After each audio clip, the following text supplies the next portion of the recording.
Bismillahirrahmanirrahim. Learning is a lifelong process.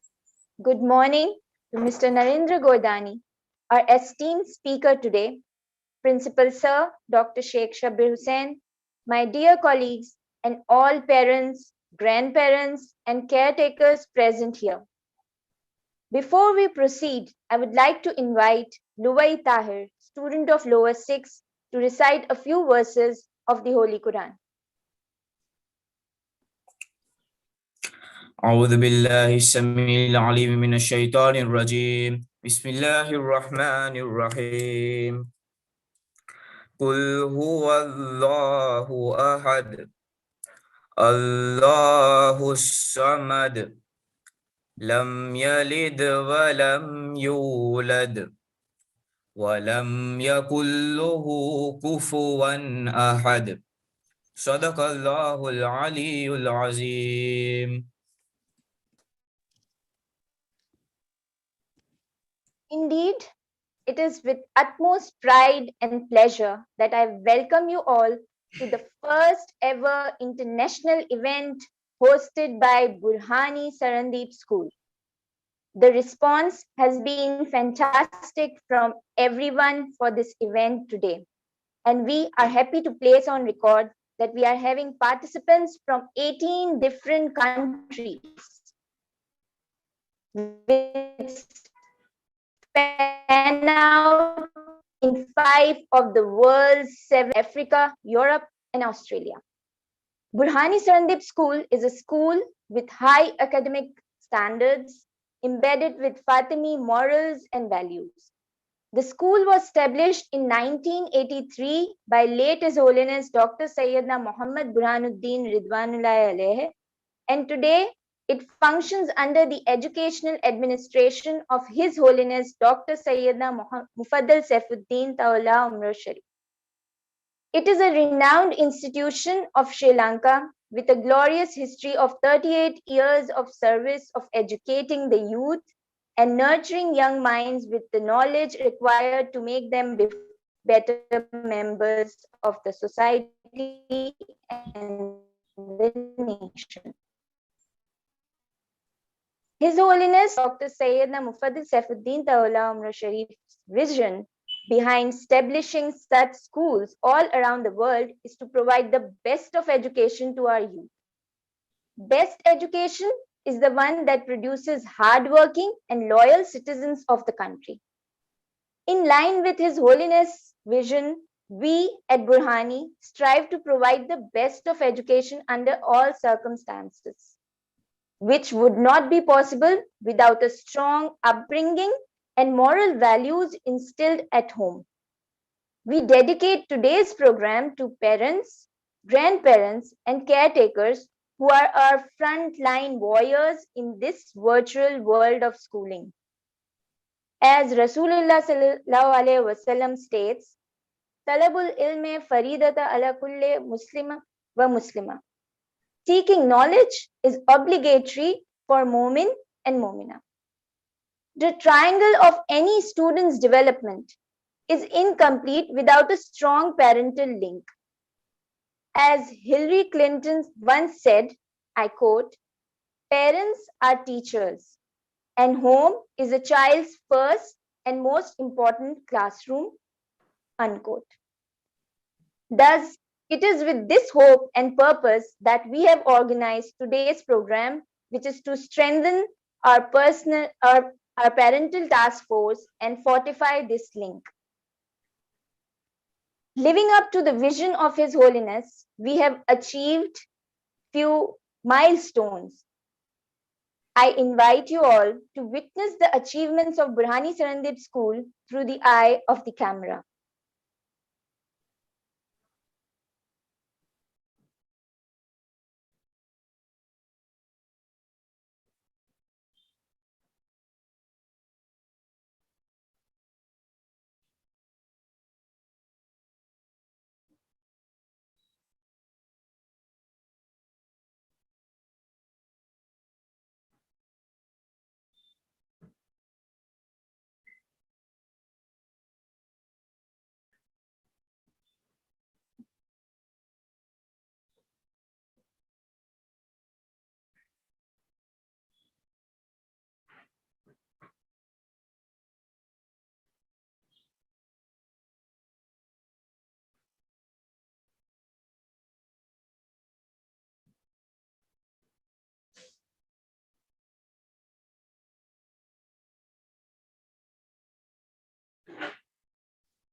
The movie clip is over. Do we need to move to the next? All right. Clip is over. Do we need to move to the next? No, it's not over. All right. Clip is over. No, it's not over.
With immense pleasure, now it's time to introduce our speaker of the day, Mr. Narendra Goidani, who has 21 plus years experience, 42,000 plus subscribers, and has authored 15 books.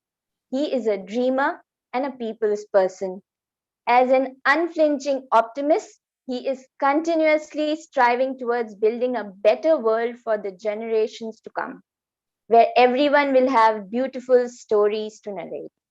He believes every individual has a duty towards the society, and a small nudge of inspiration can lead to greater heights of self discovery. His long standing life value revolves around inspire or expire. I liked it a lot. He has the magical ability to identify talent and nurturing it. A very warm welcome and over to you, Mr. Narendra Goidani. Thank you so much, Zainab. Thanks a ton, my dear friends. And looking forward to a very, very scintillating 1 hour with each one of you. It's a very beautiful opportunity to address people across the globe. And through some immense work led by Dr. Shabir, we have gathered good friends from 18 countries. And let's see how is it that we can have a beautiful time together today. There is an area in India called Bharuch. And in Bharuch, there used to be a saint called Mekin Dada. Mekin Dada used to do very strange thing in the morning. From 6 o'clock to 8 o'clock, he will send his donkey and his dog named Lalio and Motio throughout the village.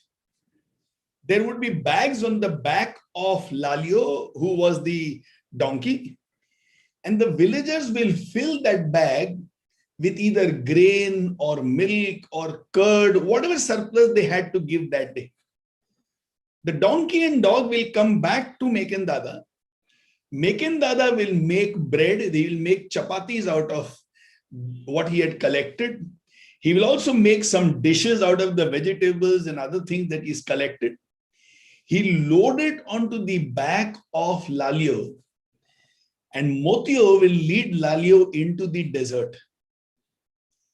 They will walk for close to 30 kilometers, and then they will settle down in an area which would be a crossing where historically many people have died out of hunger or thirst.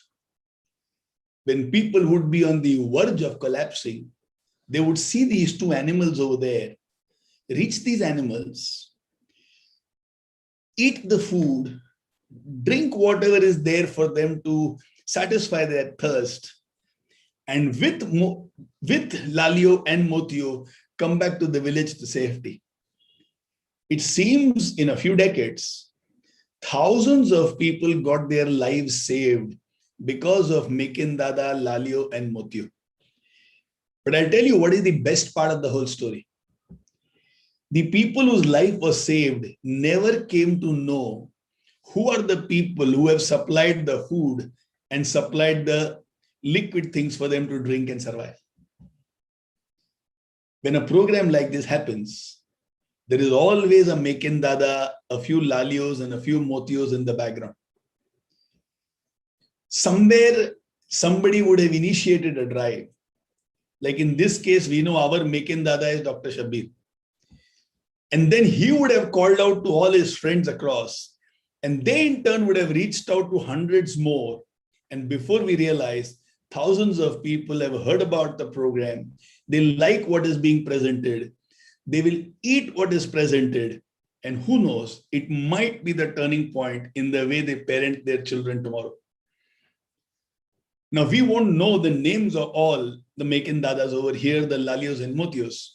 So on behalf of the entire organizing committee, let me say thank you so much to each one of you who has played a critical, a very important role in we being together today morning. Now, Dr. Shabir is also a psychologist, and he would have definitely heard and read enough about Sigmund Freud. And Freud would say, there are 3 impossible professions in the world. 1, governing nations. 2, psychoanalysis. And 3, parenting. Parenting can be very challenging at times, and it often finds us confused because there is so much conflicting advice. I have special love and admiration for people belonging to 3 different professions. 1, the soldiers of a country, where selflessly they are willing to even offer the ultimate sacrifice, their life for the sake of their nation. Two, I have extraordinary respect for teachers. I very deeply believe that they are the silent soldiers of any country. Teachers are the ladders walking on which everybody else becomes leaders in their life. And third is parents. If there is somebody who sacrifices their entire life for the sake of somebody else, it is parents for the sake of their children. In our childhood, we don't even realize and we don't even recognize the kind of efforts parents play in our life. But as we grow up and have our own children, we realize, oh, my parents also must have done something similar in my life. I was in class 10. I was the head boy of my school. I was studying in a city in India called Calcutta. And my school was going on an annual holiday to Jammu and Kashmir. My principal, Ms. Hila Mukherjee, came to me and said, Naren, you're the head boy of the school, so you should also ideally come. I went home and my parents were sitting there. A Bhalotia uncle, Papa's friend, was also there. And I just blurted out in front of them that I would like to go to Kashmir on a holiday. And my principal is insisting I should come. May I go? I didn't realize that our family is going through a huge financial tough times in those moments. Papa looked at Mama, Mama looked at Papa, Papa looked at Bhalotia uncle. He looked again at Mama, Mama gave a slight nod and Papa said, "Theek hai, ja." Okay, go. And then he asked me, in how many days we have to pay the money? He said, 7 days. He said, "Theek hai, go." Now I jumped out of the room as a bundle of energy. Wow, I'm going to go on a holiday with all my friends from school. It will be so much fun. Almost 20 years later, one of those mornings in some discussion around a holiday, Mama asked me, "Do you remember when you had gone to a holiday in Kashmir?" I said, "Of course I remember." And she said, "Do you know what is the sacrifice your father made at that time?" I said, "No idea." He said, "Your father has been saving money to buy a pair of shoes for himself because his shoes have got torn about 8 times. And then for the last 3 years, we have not purchased any new clothes for him. So another set of money was being saved for your father to buy 3 sets of clothes. But since you were so excited about going to Jammu and Kashmir on your holiday, your father sacrificed that. And it took us another 8 months before your father could buy the shoes he desperately needed and his clothes." For the first time in my life, I realized there must be so many histories of sacrifices which parents have made in bringing me up. Today when the world introduces me like my friend Zainab did, today when I go to a function as a chief guest and people speak good things about me, they know this face. But behind this face is a big history. And that history is a series of sacrifices made by parents. And I'm sure every one of you who are parents over here must have done so much for your children. In some case, it would have been financial sacrifice. In some cases, and I'm sure many mothers over here must have made a career sacrifice. In some cases, it would have been convenience sacrifice. In some cases, it could have been an academic sacrifice. In some cases, parents would have stood as a shield, protecting the child against the anger of some other people. Parenting is not an easy task. It is a very, very demanding work. So I have deep gratitude and super deep respect for everybody who chooses to be a parent. So congratulations, my darling parents. I must thank you for the beautiful work that you are doing. And I'll ensure that in the next 35-40 minutes that we have together, we will understand a few aspects of life which will really delight you. But before we go there, I also believe that most parents haven't realized the power that parenting has. You have incredible power as a parent. The way we can nurture our children, we can make them the number one citizens in the whole world. It is not just about educating our children to somehow earn a degree, get a qualification, earn enough to run a family and settle down. It's about creating people who can shape the destiny not only of their life, but millions of lives in turn. I'm going to tell a name to you right now, and chances are you may not recollect that name or you may not have heard of that name directly. But when I tell about what this lady has done, then chances are you will understand the name and you'll know, oh, this is that person. Kya? Have you heard of this lady called Ursula Burns? Just think for 10-15 seconds. Have you ever heard about this lady called Ursula Burns? B-U-R-N-S Burns? Ursula Burns? U-R-S-U-L-A, Ursula? From your faces, I understand it doesn't ring a bell. Now I'll tell you which is the company she was heading. And you might say, oh, have you heard of a company called Xerox? Now, she was the chairwoman of Xerox. I see Zainab making that, oh, now I understand kind of thing. It's extraordinary to know the story of Ursula Burns. Ursula was born to a mother whose name was Olga.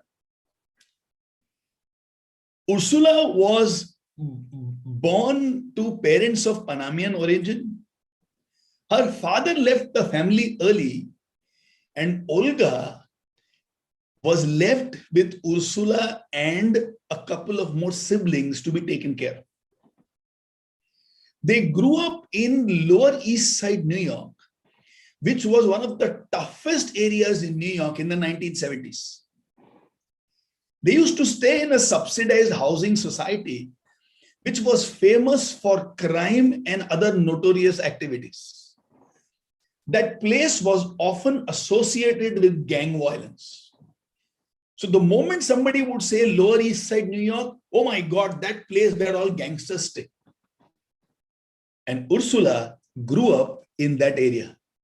It was extremely challenging, but very formative.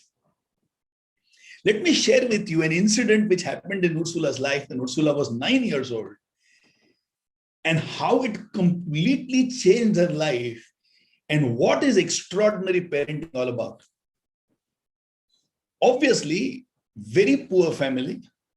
One day, a 9-year-old Ursula comes home and throws her school bag in one corner and says, I am sick and tired of being poor. She looks at her mother, who was making dinner, and accusingly tells Olga, the mother, why the hell did you give me birth?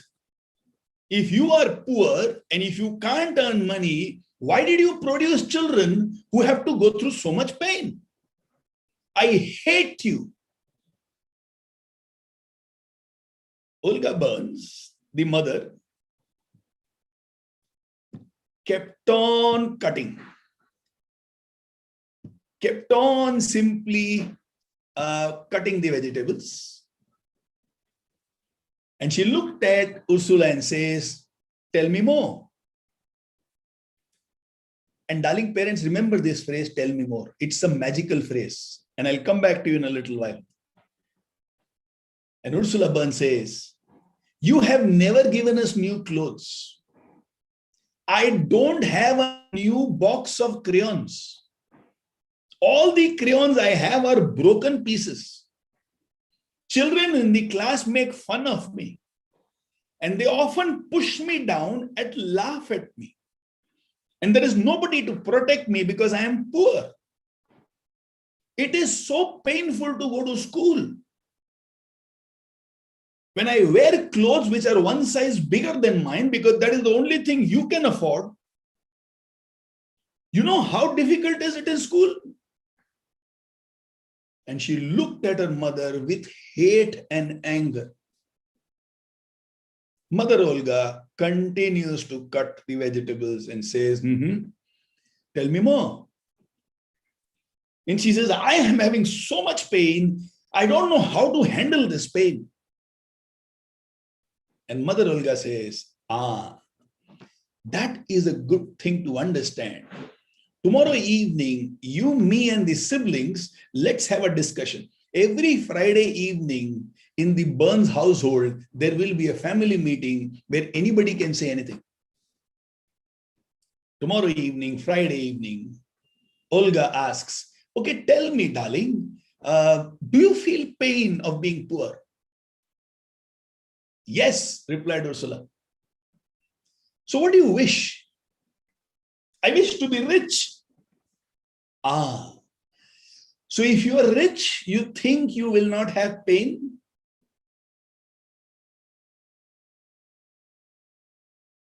Ursula does not know what to say. And she says, but I won't have pain because I don't have crayon box. I won't have pain because somebody is teasing me because of my clothes. These are good pains to avoid. How much money do you think you need to have for you to call yourself rich? The biggest number Ursula, 9-year-old Ursula, knew was million. So she says, I want $1 million. Olga says, beautiful. If you have $1 million, will you feel very proud of yourself?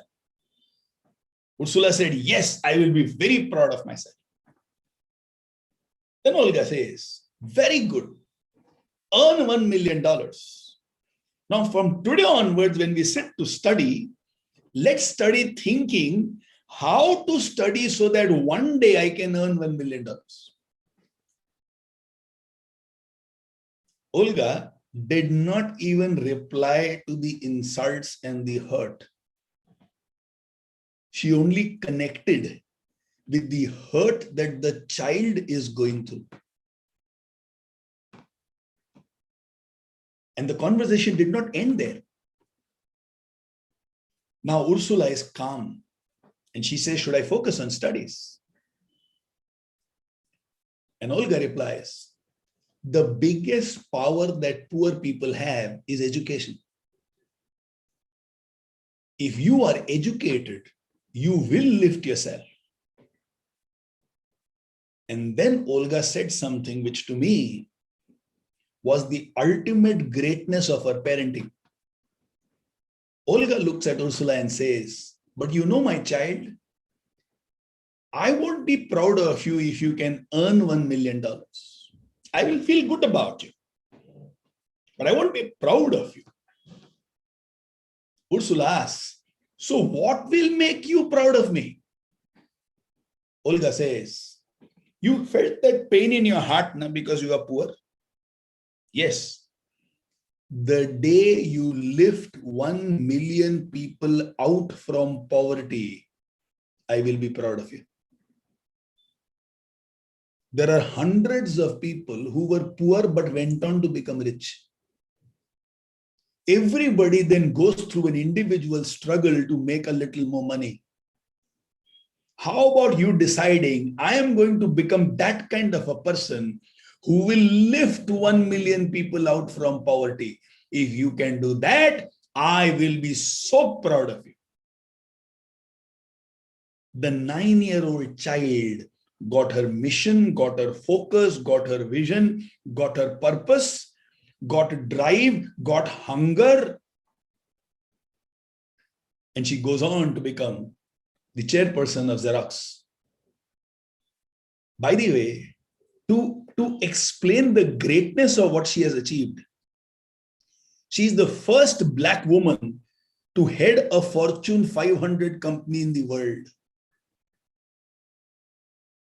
She is on the board of companies like Nestle and Uber. And you know, I will just share with you 3 extraordinary statements which I've taken from the life of Ursula. Ursula says, I am not a victim. I have to own my place in the world and I'm going to push for it. 9-year-old child, stop thinking like a victim. My poverty is God's opportunity given to me so that I can lift 1 million people. 2, she said, my mother would say, where you are does not decide where you will be. Where you are does not decide where you will be.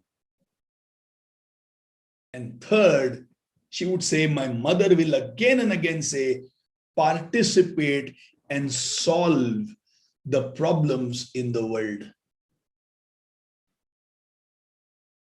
When she was growing in Xerox, those days Xeroxes used to have these big photocopying machines, which only big corporates would buy. Olga's words would ring in her ears. You have to lift 1 million people out from poverty. As she was growing up, one day she went to the engineering department and said, can we not create a machine which can be sold to people who don't have enough money and yet they can become businessmen? Everybody needs photocopying, and today only corporates can afford it. Instead of a machine which is sold at, let's say, about 100,000, how about creating a machine which is sold at, let's say, $500? Or what about a $1,000 machine? Of course, she was called mad. She went to the chairman of the company and she said, there must be a way by which we can do it. If a small camera can take an image, why can't a machine take an image and get a printout? There must be a way. My darling friends, you must have seen these Xerox photocopying shops where a poor person with not too much education required, just one electricity connection, plugs it in, a small machine which might be about maximum of $100,000, maximum of $1,000. And there a businessman is ready with just 2 hours of training. You know, Xerox sold about 7 million of those machines when Ursula was there. Can you imagine how many people came out of poverty because of that?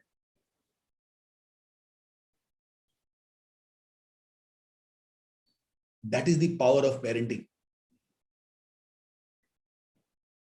Now imagine that evening, Olga Burns was not the great parent Olga Burns was. Now imagine a child comes and telling the mother, I hate you.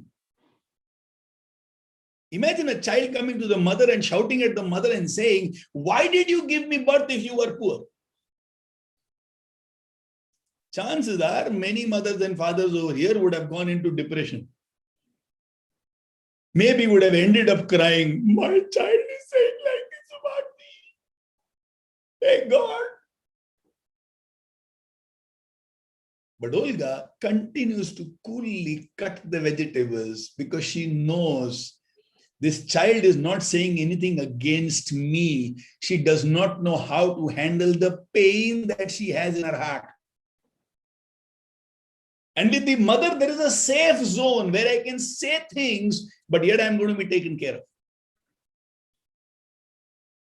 Imagine the depth of the mother for her to understand what the child is doing and why the child is doing what she is doing.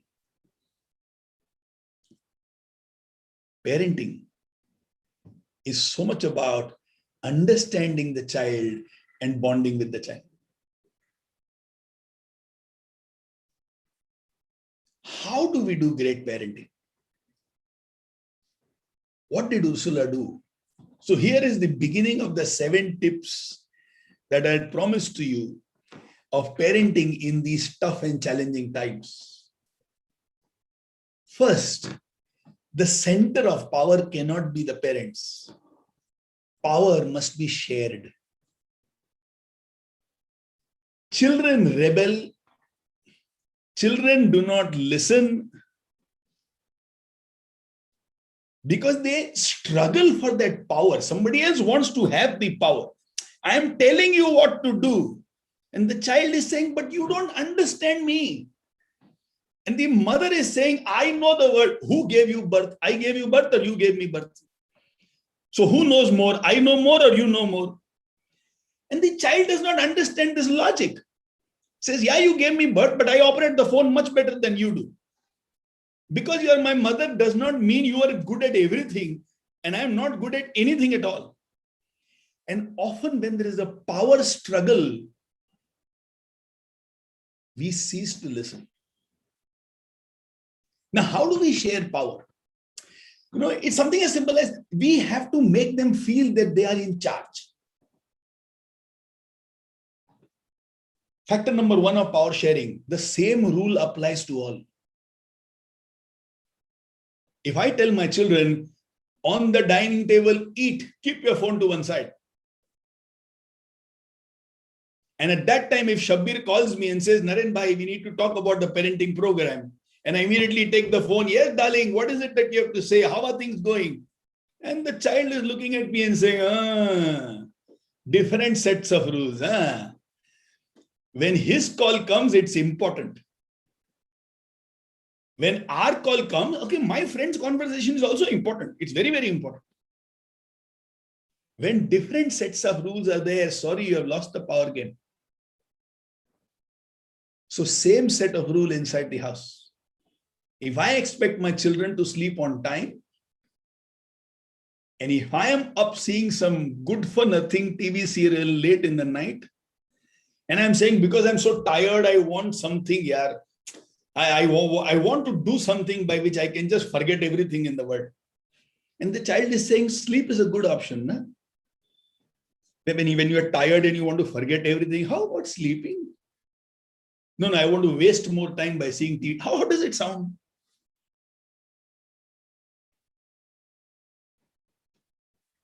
So children say, can we have the same rules, please? So point number 1, today in homes. See, children today are different from the time we were children. The way you and me were parented cannot be the way our children will be parented. In our times, childhood had zero pressure. Kya pressure tha? What was the pressure? No pressure. You are going to school, that's more than enough. Mother's concern was only one. My child is not eating enough. That was the only complaint my mother had. Today, how much we expect the children to score? And they must be good in how many things? And how many classes? How many co-curricular activities? And I'm sure even their Sundays is packed. Our childhood, none of these things were there. So the way we have been parented cannot be the way our children will be parented. This generation needs new parenting style. And I'm sorry if you don't like it, but this is the reality. So point number 1, share your power. How do you share your power? Point number 2, something as simple as collaboration. So let me give you a prefix. Remember the word care, C-A-R-E, care. And this care will expand into 4 different points. C stands for collaborate. Children want parents to say, work with me to solve my problems and reach my goals. Something as simple as, let's say my mother stays with me, and it will be a beautiful collaboration thing for me to go to my children, Neeraj and Mehak, and ask them, would you like to bake a cake for your grandmother? Chalo, let's do it together. Neeru, you have just learned, Neeraj, my son, you have just learned how to bake cake. Me and your sister are going to help you. Tell me how to do it. We learn much more by projects and much less by instructions. Think about the learning breakthroughs in your life. Did it happen inside the classroom, or did it happen through an instruction, or did it happen through an experience? Did it happen through a project? I was 18 and a half years old. Me and my cousin, whom we used to call as Jetha Bhaiya, we used to travel on a scooter together. One of those days, he had to go to a friend's place. He gave me the scooter and said, "You ride the scooter and go home." And I told him, "I have never ridden a scooter in my life. I have never driven a scooter in my life. I only know bicycle, and bicycle is 7 kgs. This is 52 kgs. He said, "No, you can go." And he disappeared. It took me 20 minutes to start the scooter, another 17 minutes to move it from neutral to first gear. I would take it to first gear, pump, one jump will happen and it will stop. Once it even fell on my leg, and I have the mark even today on my leg. 7-kilometer journey from my shop to my home was on the first gear of a 4-gear scooter. I did not have the courage to move to second gear. What if it stops again? But that night, I slept believing, if there is a spirit of Alexander the Great somewhere, it has come inside me. I can conquer anything in the world right now. Look at how I did something which I was not used to. Now imagine if the same thing was there inside a chapter in a classroom saying how to drive a scooter. And everything will be taught, and then there will be an exam. And then I'll pass the exam. And then I'm given the license to drive the scooter. Would I feel like Alexander? I won't. The sense of achievement is not there through exams. The sense of achievement is always there through projects. And that is why if we can collaborate at home and do things together, you will find bonhomie, you will find masti, you will find fun, you will tease each other, you will pull each other's legs, and anybody and everybody will make mistakes. As I am taking a little flour and putting it inside the vessel my son has given to me, some flour might drop down and he might give me a look and say, "How are you doing work? How the flour dropped?" And I would remember I said the same thing to my son 3 days ago. "Yeah, be careful. Why are you dropping things?" Suddenly son looks at me and says, "It's okay, Papa, it happens." Collaboration. And there is that equality, there is that power, there is that beautiful thing of belonging and oneness that happens. So C stands for collaborate with children. A stands for allow them to lead. Create opportunities where they can take the leadership. Something as simple as, would you like to decide where to go on holiday this year? Okay, I'm giving you a budget. The budget can be, let's say, 200,000 rupees for a family of 4. We can go for 7-8 days. You decide the place. You decide which flight, which hotels. You take the leadership. You are smart enough. I trust your decisions. And the child takes the lead. If you're building the interiors of your house, telling the child, okay, you decide what do you want in your room, which color do you want, where do you want what, how many drawers you want. You are good enough to take decisions. Come on, take leadership. There is no power struggle in these situations. Allow the children to lead. R stands for respect. When I say something, don't criticize. When you were my age, chances are you had similar thoughts. It is easy to judge someone based on our present maturity. But we forget that once when we were 12, 13, 14, 15, 16 years old, we were not as mature as we are today. Sometimes we are very harsh with children. We practice what is called as rough love and not tough love. We give children names. Idiot. You don't have brains or what? Such simple things you can't do. You're so lazy. You are saying you will do, but I'm not confident. Last 3 times also you said and you never did. You are saying 4th time, let's see. A very dear friend of mine, Debanuj Dasgupta, who's a professor for feminism in the University of California, said this beautifully to me one day. If you give a dog a name, even the dog starts responding to that name.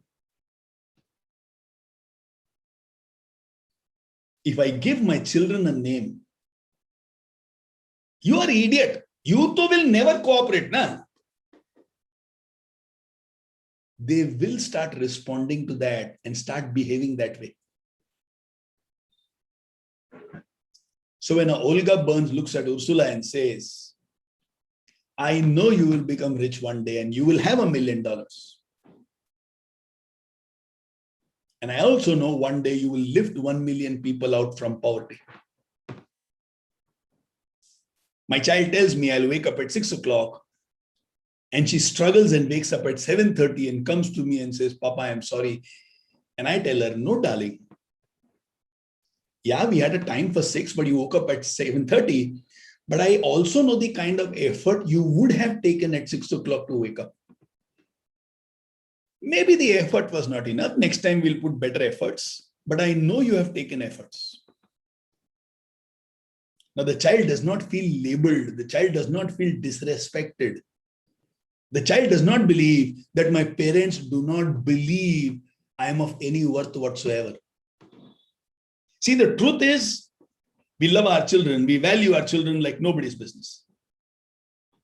The truth is, we will go to any extent to protect them.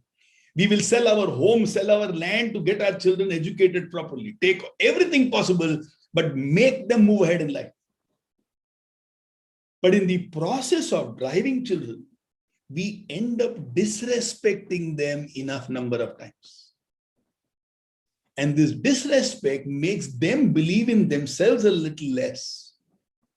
And this disrespect makes them stop listening to us. So they know our love, but they don't know our respect. Do you know? People need respect more than they need love.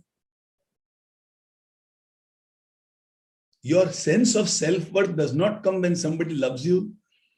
Your sense of self-worth comes when somebody respects you. So R stands for respecting children. But Naren, what if they do mistakes? I agree. Everybody will make mistakes. Mistakes are a part of their life. Now I'll give you 2 phrases. One, remember that Olga used, tell me more. So when the child comes at 7:30 and says, I'm feeling very bad. Tell me more about it, beta. And let's see what the child has to say. But actually what happened is last night I was chatting with my friends about a project we are doing on psychology in our college. And the discussion went on till 1:30 and therefore I couldn't wake up at 6 as I'd promised. Tell me more about it, beta. And next time, you know what I will do? No, she's a thinker. I'm teaching her how to think. I don't have to give instructions to lead her, to guide her, to mold her. All I need to do is ask her, what are your thoughts? And trust me, our children are smarter than we are. They just need a wall with which they can express their thoughts.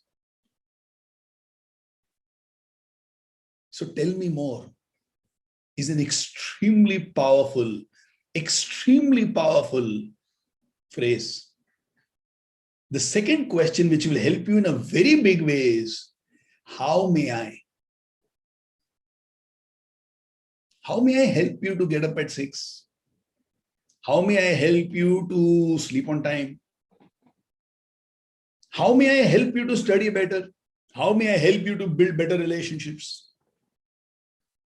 How may I? We are not going to give instructions, but they are going to ask for help.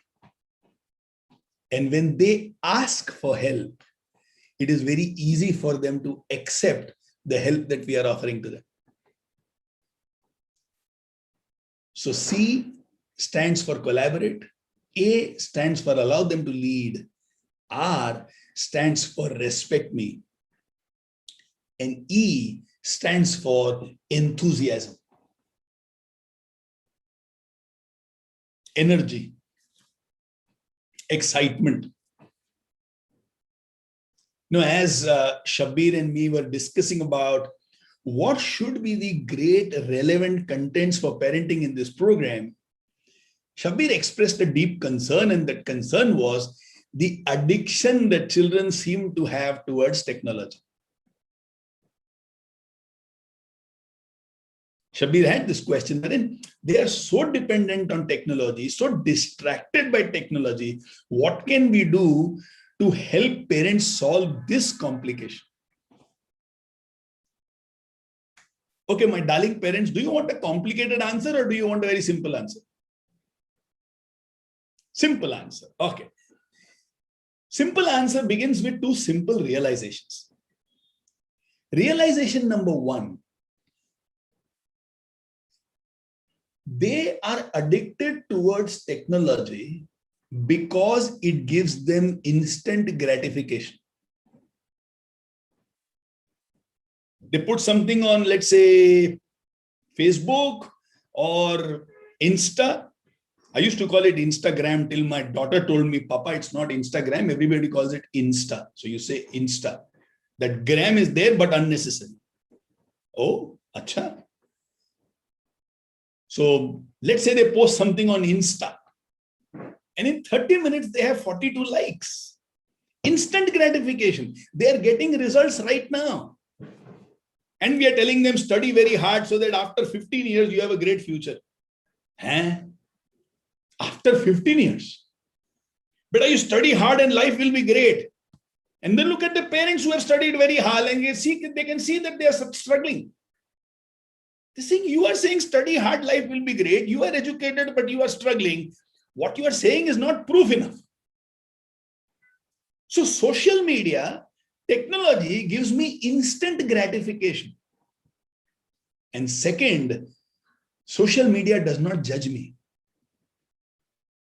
In the sense, let's say I'm playing a game. And in the game, I made a bad beginning. I've lost 2 lives out of 5 lives. I can immediately press the reset button and start from scratch. That they can do in technology. But at home, if they do a mistake, they are told about that for the next 5 years. That day, that relative had come and how you did not even come out of your room. After that, how much I had to go through and listen. What they would have thought about me as a parent. And that poor fellow is crucified for the next few years of his life. So children are technology addicted for these 2 reasons. They don't feel judged. They can start from scratch again. And 2, they get joy right now. Can I give this to my children physically? Every day, can I appreciate for something good that my child does? If I can give them instant gratification, the control and hold of technology on them will become weak.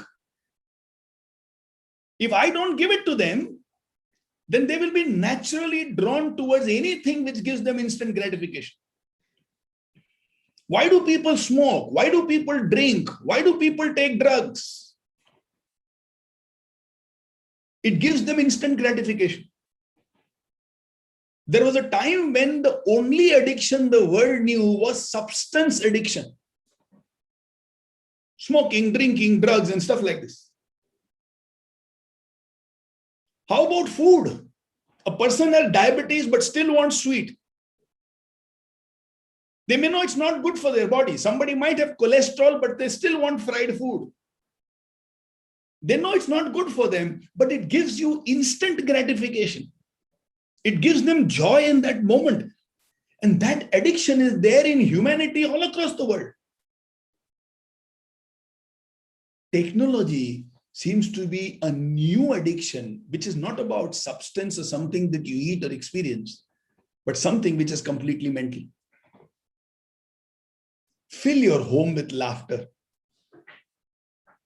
Fill your home with sweet leg pulling. Fill your home with a lot of energy. Fill your home with good conversations. And you will find children are not going towards technology. Let me ask all my friends over here one simple question. Do you have a big TV set in your house? You have a TV set in your home? Almost all of you have. You know, when the TV set came, there was a book with that, which was called the instruction manual. Where is that book? Do you know where it is kept? Murtaza threw it now. Now imagine if full day we are giving instructions to our children. Sit down, get up, sleep, eat, go, come, walk, study. You know how much respect you are giving to instruction manuals. You are throwing it away. And if children look at us, do they see one instruction manual?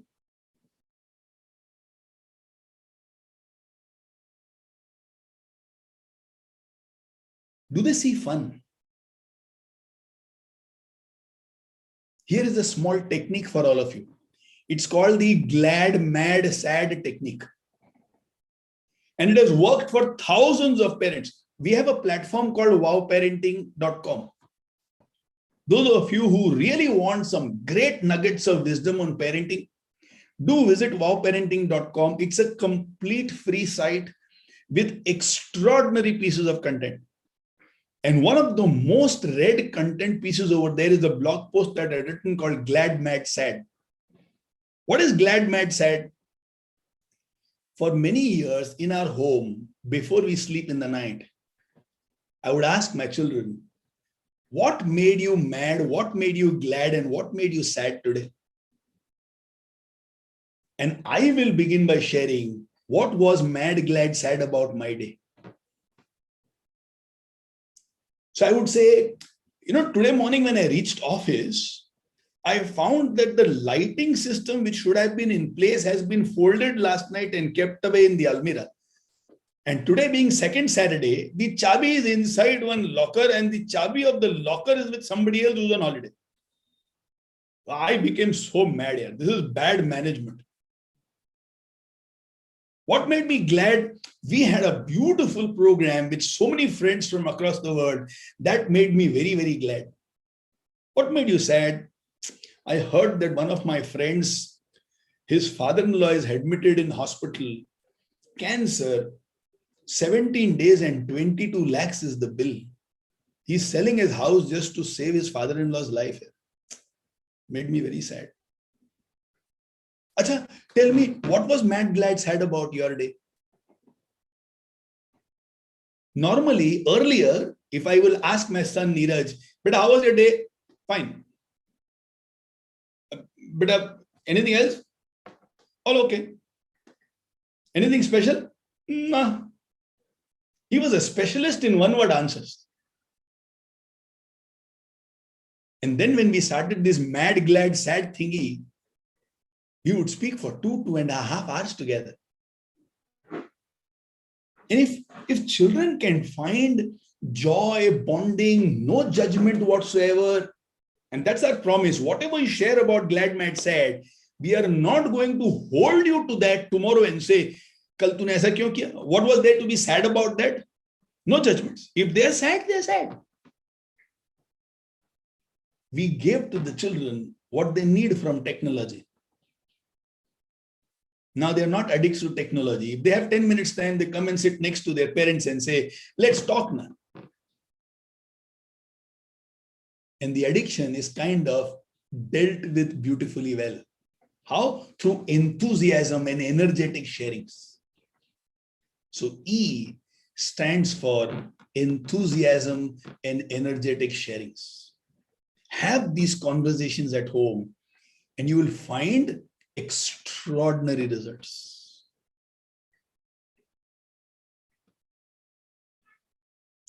Practice these, and you will find great joy in parenting your children. I think we are running out of time. So I've shared about 5 points with you today and one tool called Glad Mad Sad technique. If we can do that, you will find awesome results in life with your children. But since I'd promised 7 points, here are 2 more points for you. Don't gift them things, gift them experiences. For example, what we do at home is we study books together. So there is this beautiful book called Relentless by a guy called Tim Grover, who trains champion athletes towards becoming better. If any one of you wants to have that great drive inside you, you must pick up this book called Relentless by Tim Grover. So me and my younger daughter are reading that book together. So in the evening, we'll say, hey, what did you learn today? What did you study today? And she would say, Papa, how did he train Michael Jordan? That was fantastic. And I would say, tell me more. I remember that technique, huh? Tell me more. Remember that phrase, how may we? And I would ask her, is there anything that you and me need to implement out of that book? Now we're creating an experience together. You know, we play this game called, what do you think he is thinking? Let's say if Mehek, my younger one, was with me sitting next to me right now, I would ask him, okay, Zainab is there who introduced me. As she's listening to me, what do you think she's thinking? Now Mehek will come up with her points. Papa, you know what I'm thinking is, and so, you know what I'm thinking? She might be thinking that. And then we'll just have a conversation. We'll see a bird and I'll say, where do you think the bird is going? Do you think the bird is worried? Will she catch a worm today and feed her children? Simply we'll have these talks. And they are priceless conversations. So create experiences together and don't just buy things. Finally, do good things together. Do social work together. It's a very powerful tool. We do something together. We have a game called Golden Touch. So let's say as a family, we go out, me, my darling wife, Bharti, my kids. And as we sit in the restaurant, as we order food, as the waiter comes to deliver, we will have a competition. Let's see who can make the waiter smile. So let's say I see the waiter's name over there is Anuj. Anuj in Hindi also means small. So I would tell him, my brother, your name is Anuj, but you know what a big work you are doing. When people are tired and they want some place to relax and be pampered, you take care of so well. The water you gave us, right temperature, table absolutely clean. You've taken our order so well. Boss, your name is Anuj, but the work you do is really big. Thank you. Huh? And that fellow will have a big smile on his face. Nobody has spoken to him that way. And as he would smile, I would look at all of them and say, see, I did the golden touch. You guys couldn't. Now, let's say when we go to the counter to pay bill, can you do golden touch to the manager over there? And in game, we are doing social work. The liftman, the watchman, the driver, the peon, anybody who's poor, anybody who's old, anybody whose life we can touch and make them smile. When we do these things together, you find the toughest of times go away very smoothly and very beautifully. I know all of you are great parents. I know you go out of your way to bring up your children. I also know out of the things that we discussed, chances are that there are some things that you're already doing. Maybe what we have done in this program is brought a few ideas together in a shape which you will be able to recollect and remember, and therefore create very deep, impactful parenting. To sum up, Apollo 13 was a mission which failed, where US could not land a man on the moon. And there's an extraordinary movie by the name of Apollo 13. If any one of you is a movie buff, you must see that movie, Apollo 13. Extraordinary movie. In that movie, when the spaceship is entering back into the atmosphere of the Earth, in the control center, this is the conversation going on between two people called Deke and Jean. Deke is saying, the parachutes may not open. The battery may not last. The heat shield, which can take temperature of 3000 degrees, may not last, may be out. And then Deke says, sir, this can be the worst disaster NASA has ever faced. Jean looks at Deke, who's his boss, and says, excuse me, sir, this might be the finest hour in the history of NASA. What if, in spite of all that, we land properly? And I think that's a crucial role all parents play. Now and then our children will go through some struggle. And in their life, they might say, parachute may not open, battery may not last, heat shield may be out. And they might say, oh my God, I don't know what will happen to me. And there, if they say, belief in your eyes, like Olga looked at Ursula and said, you will become rich, but you're also going to lift 1 million people out from poverty. If you look at them with belief in your eyes and say, it's not a disaster, this might be the beginning of the finest hour of your life. If you can do that, which I'm sure you will, we would not only help and heal our children, but we will help and heal the whole world. This world cannot depend on politicians for survival. This world cannot depend on industrialists and businessmen to make this place a better place to live in. This world can only depend on educators and parents to make this world a better place to live in. So let's play our role. Let's create brilliant children. Let's save the world, heal the world, and make this world a better place to live in. Thank you so much for the opportunity. Looking forward to meeting you again and again. Wish you all the best and love you all. Over to you. Thank you very much, Mr. Narendra Goidani, for leaving us with 7 beautiful angles to think and broaden the expertise of our parenting. Now, to conclude and to present the vote of thanks, I would like to invite Head of Senior Section, Ms. Nafisa Juza. Over to you, Ms.